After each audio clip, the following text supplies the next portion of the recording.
بسم اللہ الرحمن الرحیم۔ دیکھتی آنکھوں، مسکراتے لبوں اور آپ سب دوستوں کو میرا خلوص بھرا سلام۔ تنوری تنور کا اسم صغیر ہے۔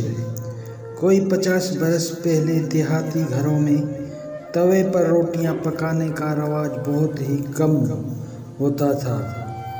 ہر گھر میں کمی پیشی ایک تنوری ہوتی جو گھر کے صحن میں یا چھت پر ہوتی تھی۔ عام طور پر صبح و شام تنوری میں افراد کھانے کے حساب سے ایک ہی بار روٹیاں پکا لی جاتی تھی جو شام تک تر و تازہ رہتی تھی۔ دیسی گندم خراش سے پسوا کر مزیدار غذائیت سے بھرپور آٹا تیار کروایا جاتا تھا، پھر اس کو بڑی محنت اور جان سے گوندا جاتا تھا اور بہت ہی اہتمام سے تنوری میں روٹیاں پکائی جاتی تھیں۔ اکثر اوقات ہمسائی کے خواتین بھی ایک ہی تنوری پر روٹیاں پکانے آ جاتی تھیں۔ صبح کے وقت ان روٹیوں کو دیسی گھی یا مکھن سے چوپڑا جاتا۔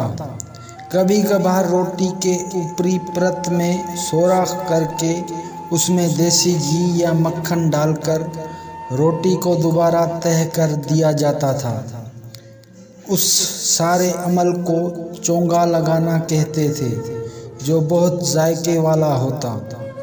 کئی دفعہ سادی روٹی کو گرم گھی میں مسل کر چوری بنائی جاتی تھی، وہی چوری جو ہیر اپنے رانجھے کے لیے لے کر جاتی تھی۔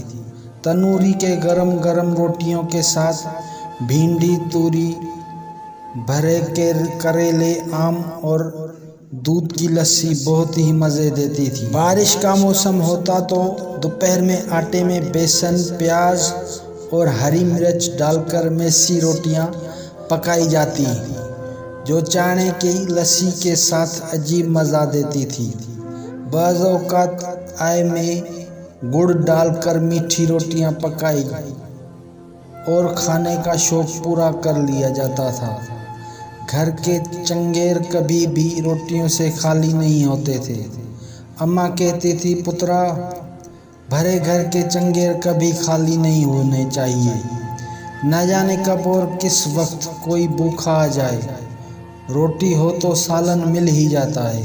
تو دوستوں، کیسی لگی آج آپ کو میری یہ گاؤں کی کہانی؟ امید کرتا ہوں آپ کو بہت پسند آئی ہوگی۔